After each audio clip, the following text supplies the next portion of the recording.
Você pode ficar de pé? Vamos ler esse texto junto. Mateus 3. 3:13. Vamos falar sobre o batismo de Jesus. Lembra domingo passado que a gente falou sobre a infância de Jesus? Todos os detalhes, muita coisa interessante que a gente abordou na semana passada, no domingo passado. E a gente vai seguir hoje. Nós pregamos até o batismo de Jesus. E agora a gente vai seguir dentro do batismo de Jesus. Então a gente vai nessa série de mensagens acerca de Jesus. Não sei até... A gente começou, agora quando vai terminar, não sei, irmão. Mas vocês vão ver que eu garanto para vocês que se vocês compreenderem, se vocês receberem aquilo que está sendo ministrado, guardar no seu coração, você vai ficar muito mais íntimo de Jesus do que você era antes dessa série de mensagens. Quantos estão percebendo? Todo domingo que a gente está falando alguma coisa diferente. Então, vocês estão entendendo, amém? Vocês estão crescendo, amém? Diga amém, amados. Eu estou crescendo muito, pegando essa cristologia, trabalhando de novo, aprofundando. Irmãos, meu Pai, que maravilha. Batismo de Jesus, Evangelho de Mateus, capítulo 3, verso 13. Então Jesus veio da Galiléia ao Jordão para ser batizado por João. João, porém, tentou impedi-lo, dizendo: não, pelo amor de Deus, eu preciso ser batizado por você e tu vens a mim para eu batizar o Cristo? Respondeu Jesus: deixe assim por enquanto, convém que assim façamos para cumprir toda a justiça. Então João concordou. Assim que Jesus foi batizado, saiu da água. Naquele momento o céu se abriu e ele viu o Espírito de Deus descendo como pomba e pousando sobre ele. Verso 17. Então uma voz dos céus disse: este é o meu Filho amado, em quem me agrado. Se assente.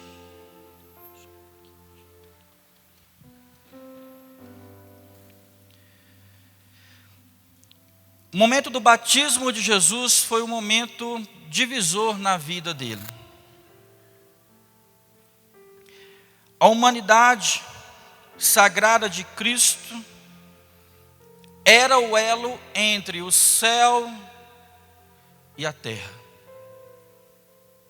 E algo de muito poderoso, extraordinário acontece no momento em que ocorre o batismo de Jesus. É interessante que nós percebemos uma voz que vem dos céus, aqui no versículo de número 17, que o declarou, o considerou o Filho amado do Pai. Naquele momento a gente percebe a manifestação da parte de Deus, perceptível. Uma voz que ecoa dos céus, onde os céus se abrem e a voz vem dizendo: este é o meu Filho amado, em que me agrado. Jesus era o Filho amado do Pai eterno. Na verdade, Deus não anunciou aqui, não estava anunciando aqui uma novidade. Quando eu falo que não estava anunciando uma novidade, eu falo entre relação Pai, Filho e Espírito Santo, relação Trindade. Poderia ser sim, e foi até uma novidade para muitos que estavam ali, participando daquele momento ali. Falou: nossa, que voz é esta? Existia já uma afinidade eterna entre Pai e Filho. Ali naquele momento em que Jesus sai das águas ali, essa voz é anunciada, simplesmente estava acontecendo uma declaração pública e uma declaração solene daquela comunhão entre pai e filho, da filiação entre pai e filho, porque isso já ecoava desde a eternidade. Antes de todas as coisas existirem, antes de tudo vir à existência, como nós estávamos trabalhando nos domingos passados, pai e filho já estavam juntos. Isso é tremendo, amados. E naquele momento,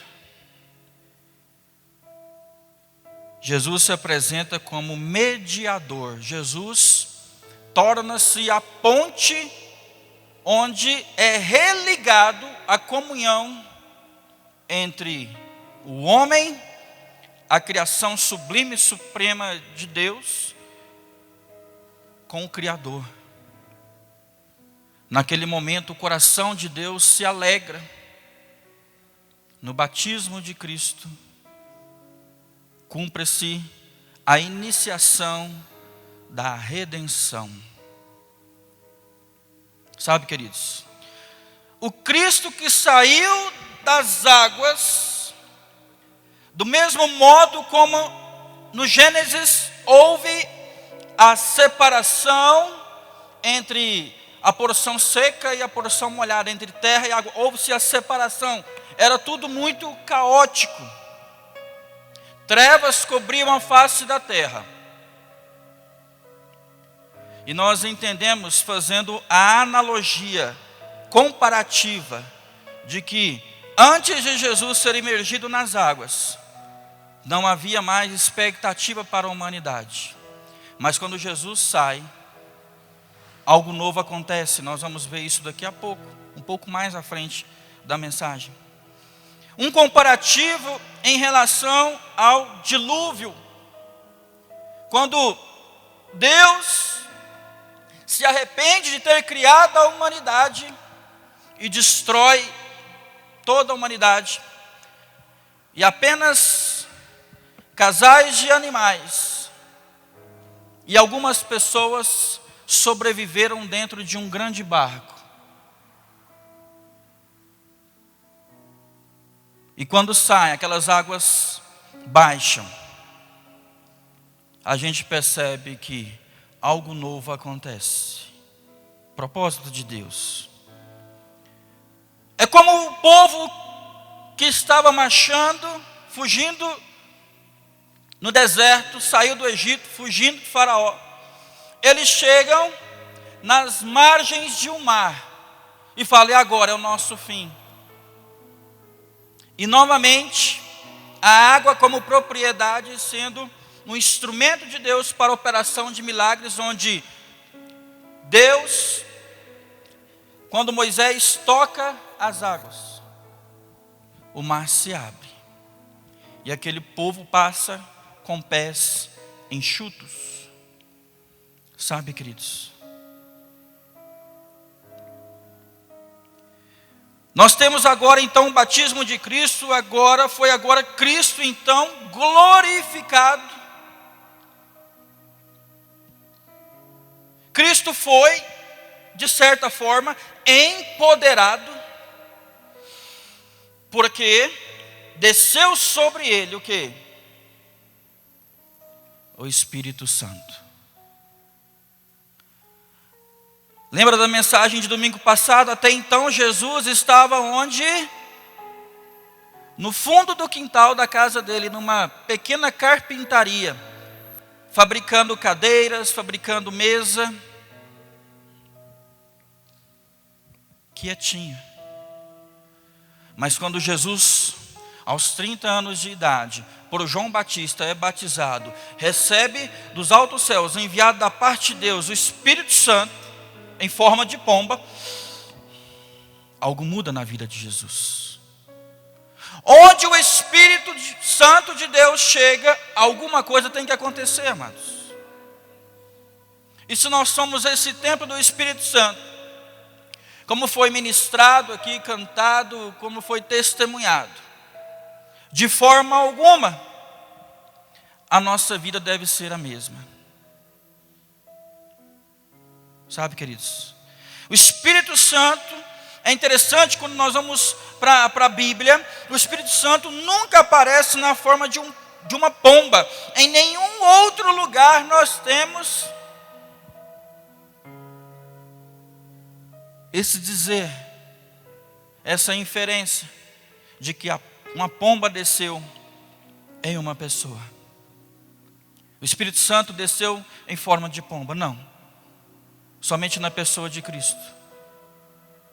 E esta pomba, se você for verificar na teologia, ela significa a paz entre Deus e os homens. O Espírito Santo vem para promover essa ligação na pessoa de Cristo. Aí você pode me perguntar, pastor, e aí? Eu pergunto para vocês, o que este acontecimento que até aqui nós trabalhamos nos ensina? As sementes da doutrina da Trindade Santa que foram plantadas no Antigo Testamento começaram então nesse momento a se desenvolver, irmãos. Eu sempre falo isso, vocês já devem ter vários pastores, preletores dizerem e defenderem de que, e nós sabemos disso, que o Antigo Testamento nada mais é do que toda a preparação para o envio do Messias. E é exatamente neste momento aqui, é que nós vemos a semente da Trindade sendo plantada numa pessoa visível.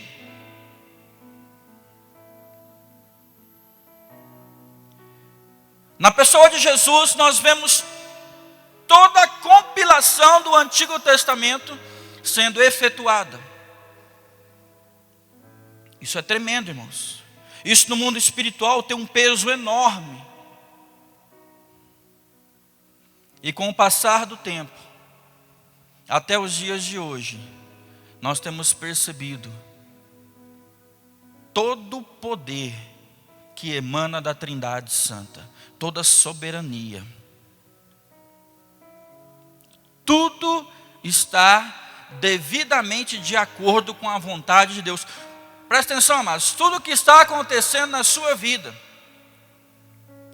tudo que está acontecendo com o mundo, tudo que está acontecendo com as pessoas perto de você, nada, por mais caótico, difícil que pareça, ou que realmente seja, nada disso está fora da vontade de Deus. Tem um propósito, tem um objetivo. Sabe, amados? Então, no batismo de Jesus, nós podemos ver a germinação dessa semente, onde nós temos o Pai, o Criador, falando que se agrada do Filho. Nós temos o Filho como instrumento de redenção e salvação para a humanidade, porque foi por esse propósito que Jesus veio a este mundo. Que Jesus morreu uma morte, e uma morte de cruz.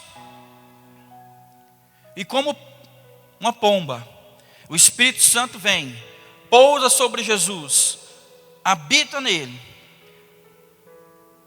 para promover a santificação e promover, externar também todo o poder que emana de Deus Todo-Poderoso. O batismo do Jordão, então, encerra aquela vida privada de Jesus que nós estudamos, que nós falamos domingo passado.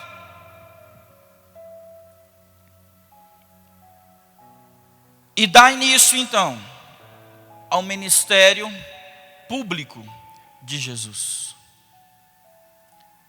A partir daí, do batismo, do reconhecimento do Pai como Filho amado, na descida do Espírito Santo para trazer poder, empoderá-lo, Jesus, daí em diante, segue o seu ministério, não mais privado, não mais no fundo de uma carpintariazinha com seu pai, construindo móveis, consertando móveis.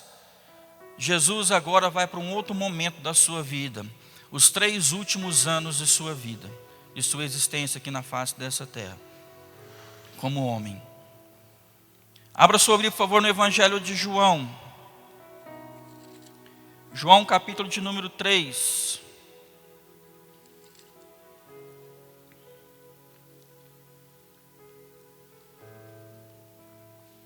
O encontro de Jesus com Nicodemos.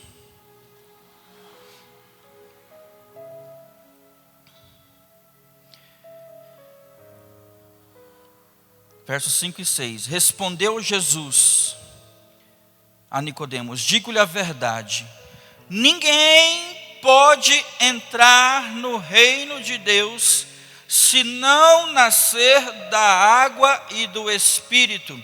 O que nasce da carne é carne, mas o que nasce do Espírito é Espírito. Somos nascidos da carne, mas é necessário que nós sejamos também nascidos no Espírito.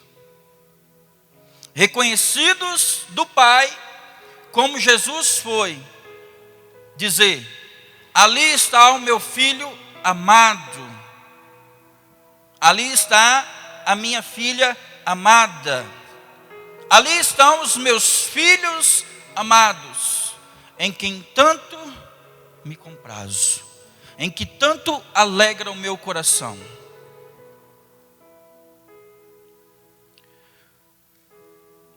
Só os nascidos no Espírito possuem a capacidade de agradar o coração do Pai.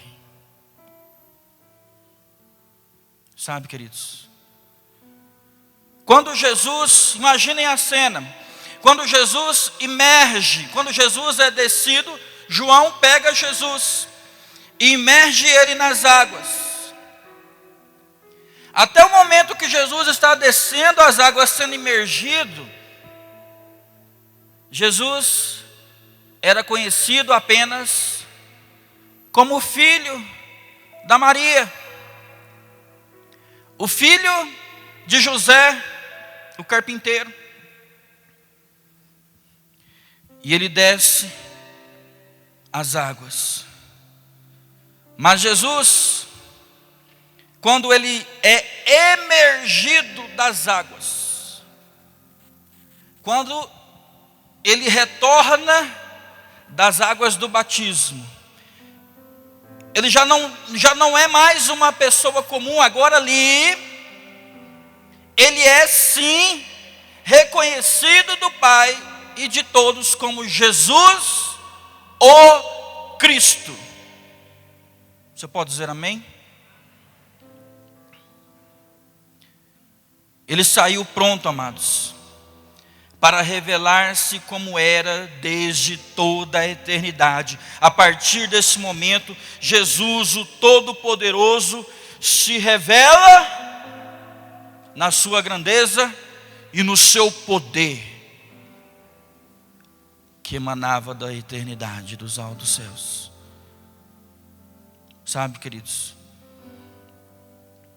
quantos batizados das águas nós temos aqui nessa noite? Deixa eu ver, faça assim, deixa eu ver quantos temos.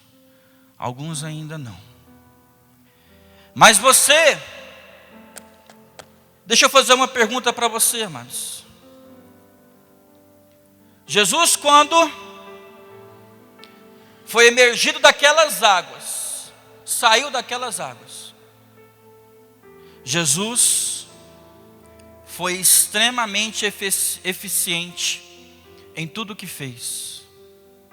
Jesus não escorregou, Jesus não falhou, Jesus foi rumo e nada impediu ele de cumprir o propósito que foi estabelecido pelo seu Pai. E nós, dezenas e dezenas de pessoas que estão nessa noite, incluindo eu, me coloco, depois de batizado, quantos de nós não demos uma escorregada? Eu mesmo. Pecamos, falhamos, E para muitos isso se torna hábito. Mas Jesus, quando ele foi emergido daquelas águas, ele tinha a plena convicção do que ele tinha que fazer, irmãos. Você sabe o que você tem que fazer como filho do Deus Todo-Poderoso? Jesus era o Filho de Deus, semelhante a todos os homens. A única semelhança que Deus não possuía com os homens era o fator chamado pecado. Porque Jesus Cristo foi tentado em todas as coisas, porém ele não cedeu. O Espírito Santo agora o ungira a não somente para ensinar, mas a partir daí efetuar milagres, salvar vidas da condenação eterna, resgatar os perdidos do inferno. Jesus levanta, Jesus segue, agora com esse propósito. Jesus não mais volta para a carpintaria, para construir bancos, fazer mesa. Jesus agora segue a sua vida, totalmente entregue à vontade do Pai e ao plano da redenção. Sabe, amados?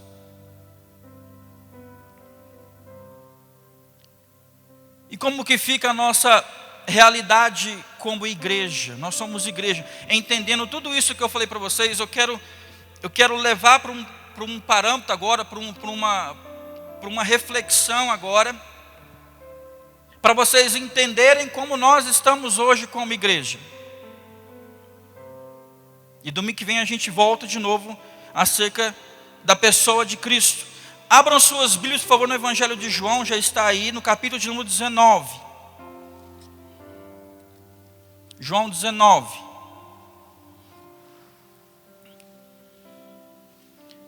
No momento que Jesus é condenado.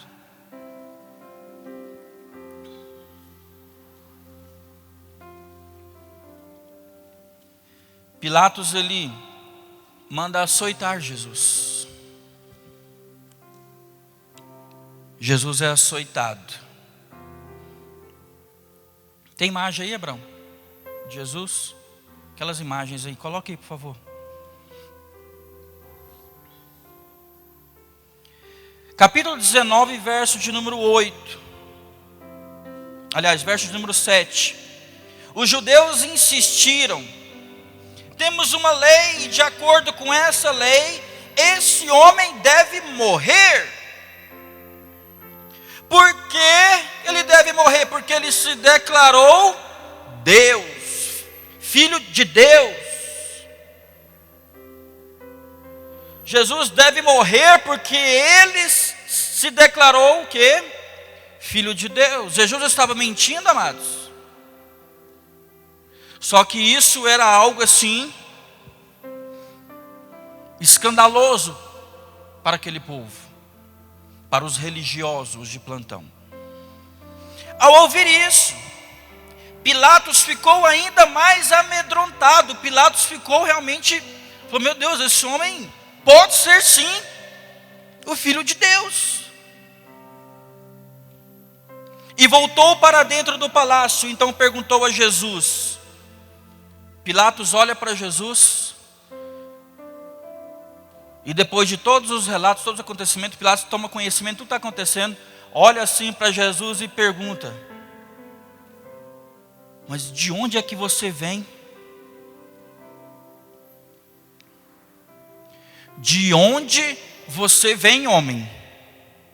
Para causar todo esse alvoroço? De onde você vem para dizer que tu és o Filho de Deus? E Jesus não precisa provar. Jesus só precisava o quê? Obedecer o plano. Não tinha que dar satisfação para ninguém. Jesus só precisava obedecer o projeto e seguindo nas suas dores. Mas Jesus, ao ser perguntado de onde você vem, o que Jesus faz? Olha lá, não deu resposta nenhuma, desconsiderou Pilatos. E Pilatos tinha uma autoridade. Olha aqui, verso 10. Ei, homem, você se nega a falar comigo? Disse Pilatos. Não sabe que eu tenho autoridade para libertá-lo?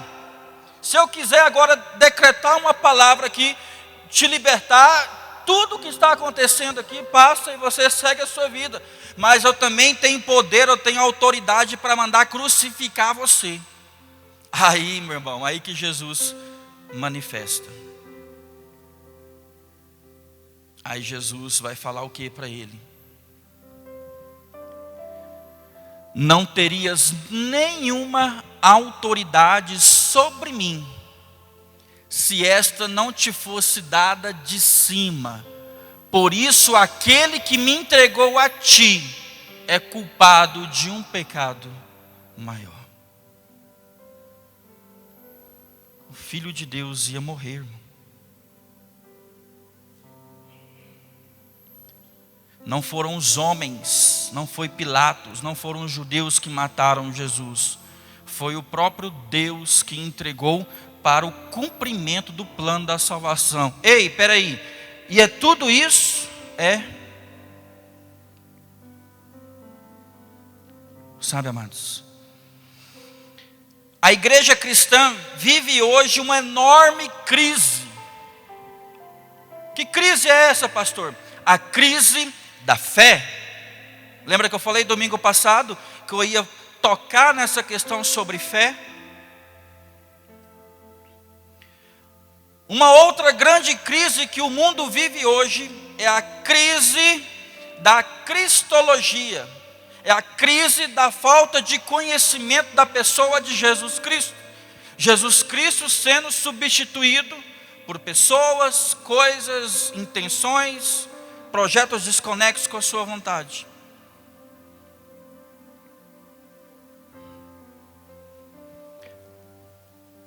No primeiro semestre desse ano, acho que se eu não me engano no mês de março ou abril, completou-se 54 anos que John Lennon, um dos vocalistas dos Beatles, declarou que os Beatles eram mais famosos do que quem? Jesus Cristo. Isso aconteceu em 1966, é isso mesmo? É isso? Eu não sou bom de matemática não, né? Eu sou bom no português, a matemática que me derruba, né? Igual aquela frasezinha. Derruba, né, gente? Falar bonito, né? Eu falei derruba para brincar. Ninguém riu, gente, da minha piadinha. Não precisa também, né, gente? Força. Eu sei que vocês riram, porque não dá para ver o sorriso, né, com máscara. Eu não sei quantos sabem desta fala, essa pronunciação de John Lennon. Isso causou um grande alvoroço nos Estados Unidos e no mundo. Quem sabia dessa frase? Levante a mão, deixa eu ver. A fala causou reações raivosas nos Estados Unidos, onde álbuns foram queimados publicamente dos Beatles, rádios pararam de tocar suas músicas e houve várias manifestações. Olha só o que John Lennon fala, presta atenção, deixa eu ler para você entender onde eu quero chegar. O cristianismo irá embora, vai passar, vai desaparecer e encolher. Eu não preciso discutir sobre isso. Eu estou certo e ficará provado que eu estou certo. Somos mais populares que Jesus. Agora, eu não sei quem vai acabar primeiro, o rock and roll ou o cristianismo. Jesus era cara legal, mas seus discípulos eram grossos e medíocres. São eles distorcendo isso que estraga para mim, afirmou John Lennon em 1966, é isso mesmo. A polêmica declaração fazia parte de uma entrevista feita pelo jornal britânico London Evening Standard. Na reportagem, a jornalista Maureen Cleave escreveu perfis individuais sobre cada um dos 4 Beatles, levando o título de Como Vive um Beatle, no intuito de expor aos fãs o cotidiano dos integrantes da famosa banda.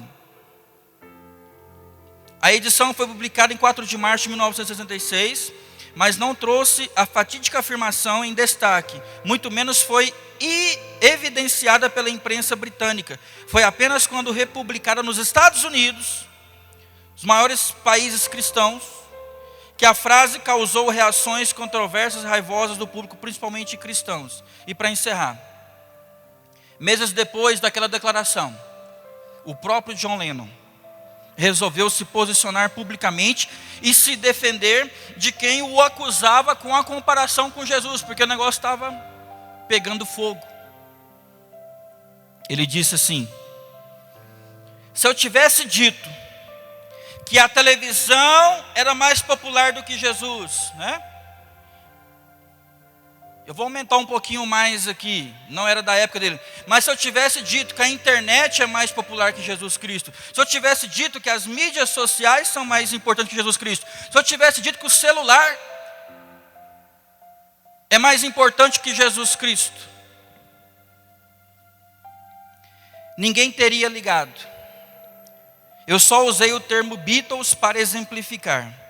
Meu comentário se referia ao que acontece na Inglaterra. Lá somos mais influentes para os jovens do que a religião.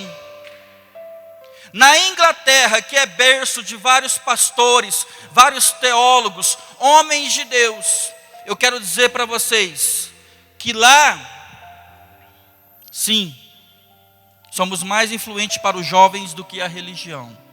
Ei, você está começando a entender a conexão onde eu quero chegar? Olha aqui. Não quis comparar, nem ofender, é um fato. Não quis comparar Jesus Cristo a uma pessoa, nem nada do tipo. Fui mal interpretado, alegando John Lennon, uma entrevista coletiva realizada na cidade de Chicago. Deixa eu perguntar para vocês. Entre aspas, esse homem não estava errado. Entre aspas, me entendam bem. Porque nós poderíamos dizer hoje, determinados cantores, determinados pastores, determinadas pessoas, determinadas posses hoje, determinadas intenções hoje, são mais importantes que Jesus Cristo. Esse homem, ele viu que na Inglaterra, os Beatles eram mais reconhecidos, eram mais aplaudidos, venerados do que Cristo. E hoje, quantas coisas nós estamos colocando no lugar de Jesus Cristo, no nosso dia a dia? É o nosso trabalho, é o dinheiro, é o sucesso, é a fama, é a motivação inversa, é um relacionamento. Tudo isso, hoje, tem tomado o lugar de Cristo. E as raízes de nossa fé, amados, devem estar centradas na pessoa de Jesus Cristo. Então, quanto mais distante eu estou da pessoa de Cristo, menos fé eu tenho. Quanto mais próximo eu estou da pessoa de Cristo, quanto mais o conheço, quanto mais eu escuto acerca de Cristo, mais a minha fé é elevada. E eu digo para vocês, amados, hoje se faz necessário um resgate de nossa fé. Tempos como estes em que um vírus para todo o planeta por um tempo, o inimigo invisível nos leva para dentro dos nossos lares e nos amedronta.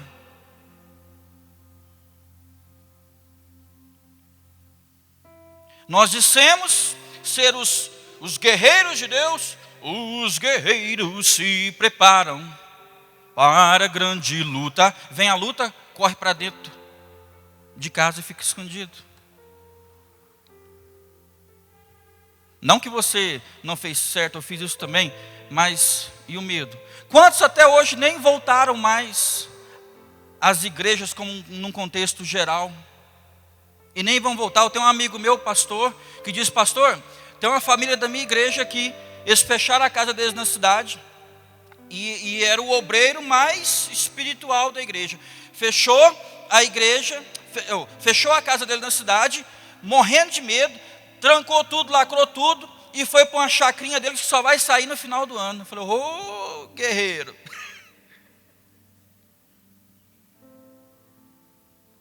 Vem com Josué lutar em Jericó. Cadê a fé, irmão? Está em crise ou não está?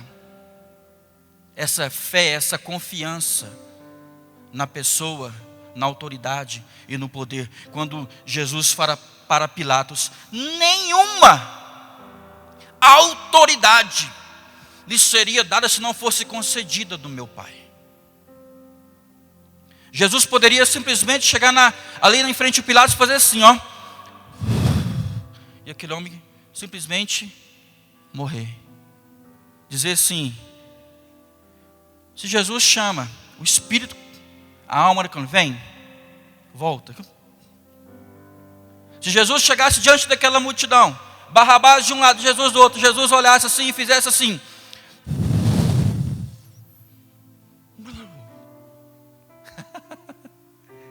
Jesus fica ali. Ele tinha que cumprir, irmão.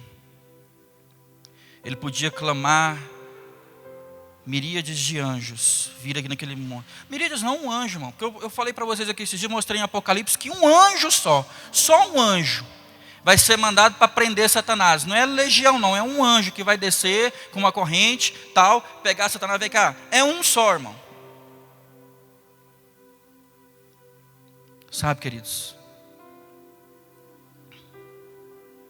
Mas eu digo para vocês, a nossa fé, eu já estou caminhando para o final aqui, a nossa fé está baseada em dois grandes eventos de milagres. Presta atenção, esse é o pilar, os dois pilares centrais da nossa fé cristã. Primeiro, é o projeto da encarnação, é a kenosis, é o esvaziamento, é Deus, o próprio Deus descendo aqui, se fazendo homem, vivendo aqui por 33 anos de idade, passando por tudo que eu e você passamos. Só que claro, eu provei para vocês a diferença de Cristo, o porquê que Jesus nunca adoeceu, porquê que Jesus nunca pegou nenhum vírus, nada. Por quê? Segundo grande milagre, primeiro é a encarnação, o segundo é a ressurreição. Na minha primeira mensagem sobre Jesus o Cristo, eu falei aqui que Jesus foi o único que foi o quê? Homem, Deus pré-anunciado. Nenhum outro desses deuses, entre aspas, que muitos adoram e veneram por todo o mundo, que são milhares de milhares, nenhum desses foram pré-anunciados. E nós temos aqui a história, a Bíblia, a teologia, todo o contexto arqueológico, que prova que Jesus Cristo foi o único pré-anunciado. Esses dois eventos que mudaram o curso da história da humanidade para sempre, se fizeram para muitos hoje esquecidos, sem efeito. Sabe por quê, amados? Porque com o passar do tempo, nós, cristãos, nós, entre aspas, servos de Deus, homens e mulheres de Deus, criamos ídolos para o nosso coração, desejoso de afeto, de atenção. E ídolos não é apenas aquela imagem que é construída e adorada, não. Coisas, pessoas se tornam ídolos no nosso coração. E a gente percebendo a igreja cada dia mais distante do propósito que Jesus nos chama. E uma das grandes culpadas já há algum tempo é a teologia moderna. A teologia fácil, é a teologia flexibilizada. Então os ídolos do coração e a teologia moderna fizeram que a nossa fé, que a nossa vontade de buscar a Deus ficasse em desuso. Que caísse também em desuso o sacrifício de Jesus Cristo, a quenos, o esvaziamento, que caísse no desuso, no esquecimento, a ressurreição. E cada dia homens e mulheres estão mais distantes de Deus nesses últimos dias da igreja na face da terra. Pasmem vocês,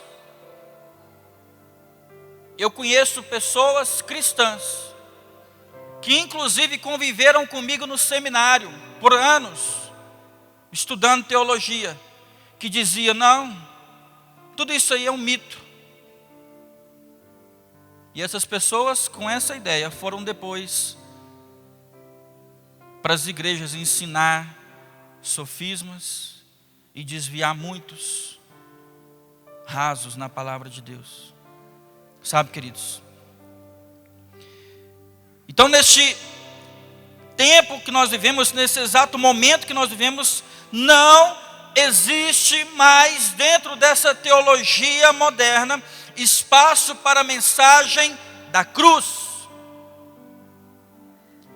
Há 2 domingos atrás aqui, eu falei para vocês de que o sofrimento de Jesus Cristo foi o maior sofrimento que um homem já experimentou na face dessa terra, e não haverá outro sofrimento maior do que de Jesus Cristo na cruz.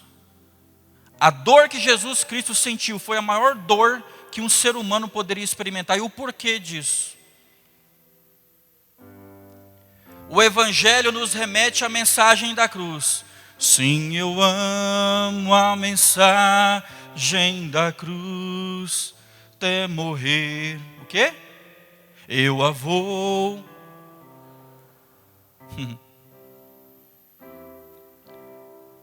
A mensagem da cruz, ela não é atraente, irmãos, para os cristãos modernos. Como eu disse domingo passado, os cristãos maisena. A mensagem da cruz não atrai, porque a mensagem da cruz remete a quê? A sofrimento, remete à renúncia e remete à dor. Ninguém quer. Sabe, amados? Pastor, então, o que é hoje entendido como proposta do Evangelho do Reino? Presta atenção. Para o homem moderno, o Evangelho do Reino tem a ver com uma série de ideias interessantes, agradáveis, bonitas, que provocam bem-estar, que produzem um viver feliz, sem problemas, sem dificuldades, sem doenças, sem crise nenhuma. Essa é a ideia hoje, a proposta do Evangelho moderno. E que as igrejas que pregam isso, e nós temos muitas, estão superlotadas. Que ninguém quer ser atraído pela mensagem da cruz. Independente do que eu faça, a felicidade vai chegar até você. A pastora Cláudia falou aqui domingo passado, ela pregou sobre isso, que Jesus veio a este mundo aqui, não para produzir felicidade para nós. Jesus veio aqui para produzir o quê, pastora? Nos ligar para dar salvação, para nos resgatar do inferno, irmão. A mensagem da cruz produz reflexão ao seu propósito. Jesus não veio a este mundo. Se bem que você vai ser feliz, você né? Vai ter momentos, claro, você vai experimentar o melhor de Deus. Mas, irmão, presta atenção, isso aí é produto da graça. Mas entendam, o propósito do Evangelho é produzir salvação para a sua vida. Amém? É para te levar para o céu.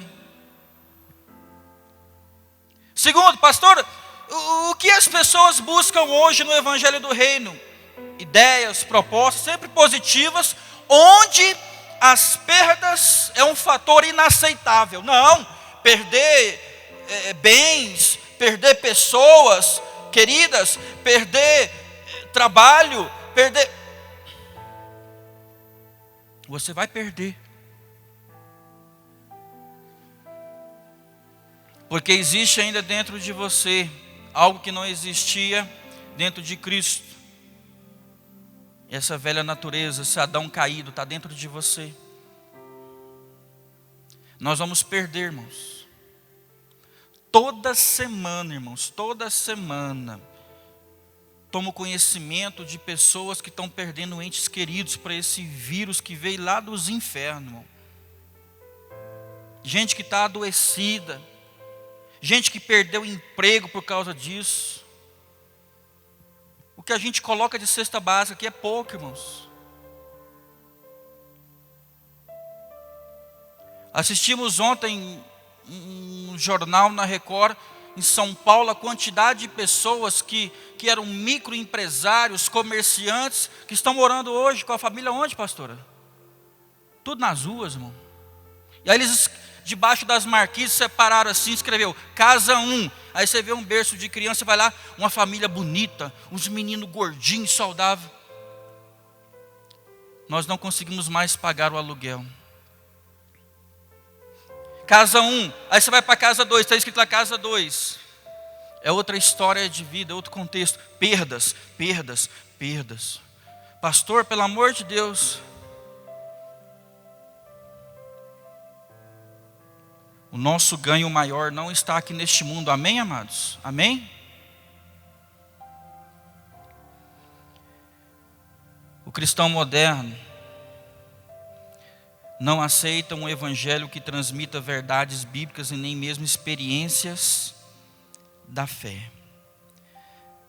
Na verdade, é bem mais fácil viver hoje no mundo das sensações e não no mundo das verdades. Porque o que está sendo ministrado aqui esses dias, irmãos, são verdades absolutas, não são relativas não, são absolutas da pessoa de Cristo. E são verdades que têm que ser praticadas por mim e por você.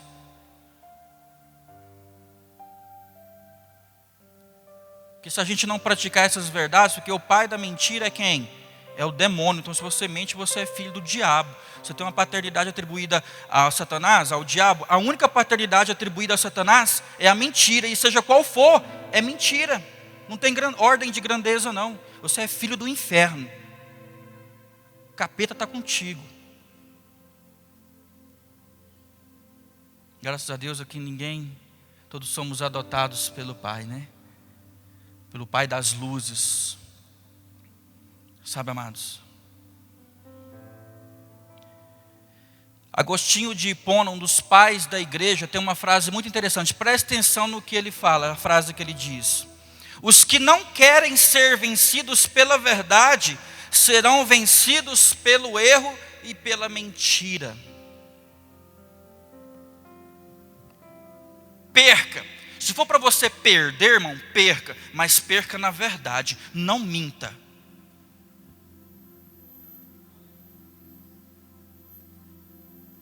Porque se você perder para mentira, você vai perder, as pessoas que estão ao seu redor vão perder, coisas vão acabar, irmãos. Deus entrou na história da humanidade para propiciar o resgate da obediência e instrução bíblica. E no final de tudo, Jesus entrou na história para salvar a humanidade, irmãos. Paulo entendeu tanto isso, que ele disse, para mim,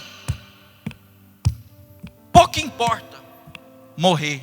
Irmão, pensa no homem que tinha posses, no homem que tinha instrução, no homem que era muito habilitado e capacitado, de repente desconsiderar tudo isso e falar, para mim não importa nada. Eu encontrei com Cristo, é a minha maior riqueza. E para mim, o viver da agora para frente é Cristo. E o morrer é lucro. Essa semana eu estava andando no carro com a Cláudia e eu estava repartindo meus bens. Falei, ó, para de falar isso. Falei, não, deixa eu falar. Falei, não casa de novo. Se casar, eu venho puxar seu pezinho. Senão o Ricardão vai vir e vai levar tudo. Mas ela não vai fazer isso, ela é inteligente. Já falei, ó, isso aqui reparte os bens direitinho e tal. Irmãos, eu sonho todo dia com o céu. Todo dia. E é assim, nós temos que ser movidos pela eternidade. A Mimi fica rindo, né? A gente veio no carro, eu falei para ela, o que eu falei, Mimi? Que eu for para o céu, eu quero morar do lado da casa dela, né? A gente está tudo esquematizando aí o esquema, de vez em quando ela pode dormir lá em casa, eu dormir na casa dela, assim, amigos. Forever, forever, né? A Mimi fica rindo, né? Mas vamos terminar, irmãos? Veja bem. Irmãos, presta atenção, para a gente encerrar. Deus tem planos a serem realizados no mundo da matéria, no mundo da existência. Deus está, nesse exato momento, realizando a sua vontade em todos os cantos da face da terra. Você crê nisso? Diga amém. Mas além de realizar a sua vontade no plano da matéria, Deus dá a vida, Deus tira a vida, Deus dá a saúde. Irmãos, Deus está no controle, no comando de todas, não só no controle, mas no comando de todas as coisas. Deus está agindo também no universo das ideias. Ei, lembra que eu falei? Espírito Santo é Deus. Põe a mão assim, seu peito assim, dá uma batidinha assim. Sabe esse ar que está entrando no seu pulmão aí? Que muitos estão morrendo porque está faltando esse ar. Milhares de pessoas no mundo estão morrendo porque está faltando isso aqui, que aparentemente, né, é de graça, mas não é. Como não é de graça, pastor? Não, tem alguém que te dá esse ar. Nós não temos nada deste mundo. Nós viemos para cá sem nada e nós não vamos levar nada deste mundo. Aliás, eu penso em levar, né, Mimi? Falei, né, no carro. Fica ali,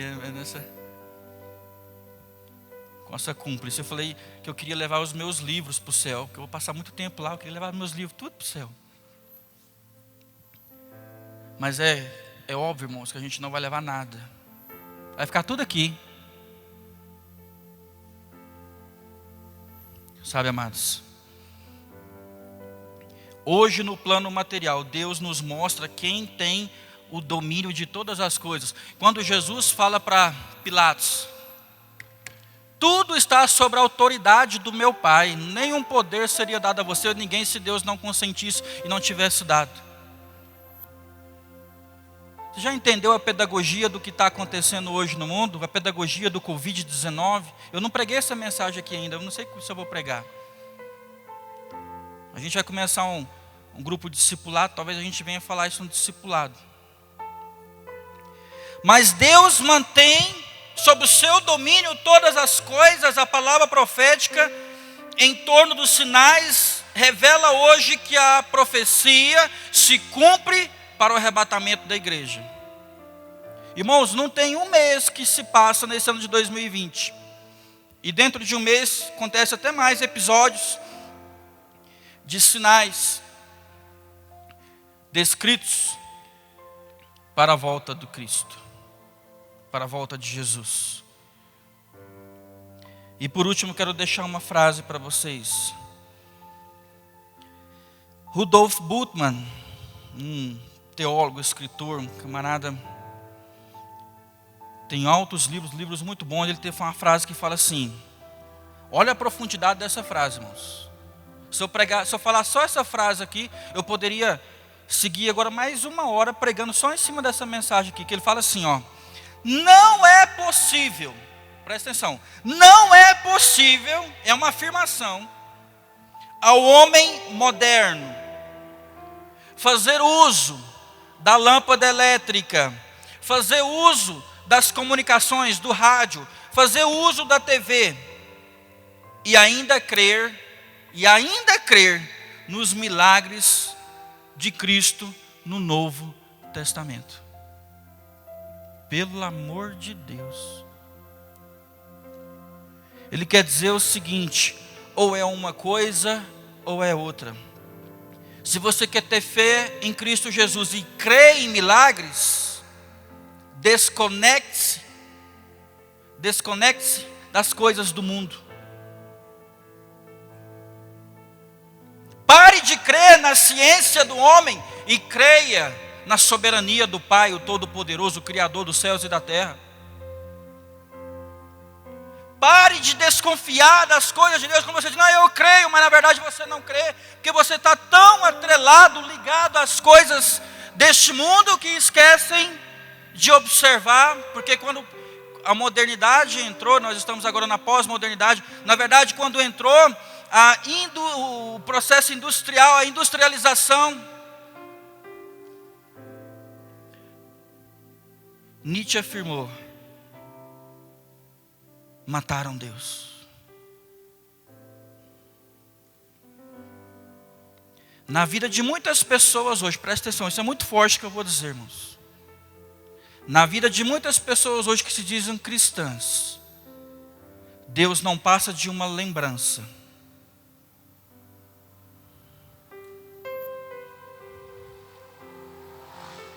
Me vem aquela música antiga, que na verdade, quando eu era adolescente, aqui nessa mesma igreja, num Comep, veio um grupo aqui no Comep, e eu estava meio soltinho, né, adolescência, juventude,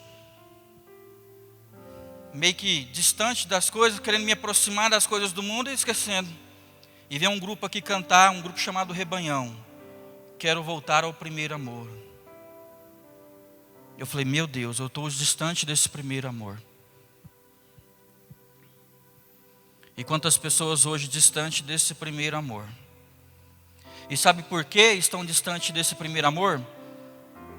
Digo para vocês, a nada, é a última frase que eu falo para a gente poder orar. A nada dai mais valor do que a Cristo. Essa aí, Thiago, aumenta aí. Nossa, estou arrepiando aqui, irmão. Miser, charamanaias, aqui tá aleluiada aqui. Quero voltar ao primeiro amor. A nada neste mundo dá maior valor do que a pessoa de Cristo. Cristo para mim é tudo, é mais que esposa, é mais que filhos, é mais que trabalho, é mais que dinheiro, é mais que bens, é mais que posses. Não troco Cristo por nada.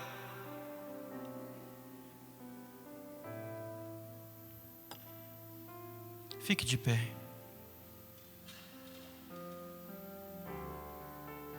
Eu amo a Cristo, mas tem coisas que está no lugar de Cristo que não deixam você ter fé, e sem fé é impossível agradar a Deus. E nesses últimos dias o justo viverá pela fé, e se ele retroceder, ele não vai agradar a Deus. Tratamos isso aqui hoje pela manhã na escola bíblica dominical, que iniciou hoje presencial. Ei, irmãos, você que não veio na EBD hoje, domingo que vem eu espero vocês 9 horas, foi uma bênção. Eu quero pelo menos o dobro de pessoas que estavam aqui hoje pela manhã.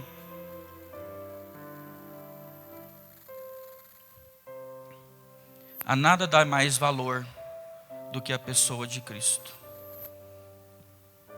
Quando você dá mais valor à pessoa de Cristo, você se deleita nos braços do Pai.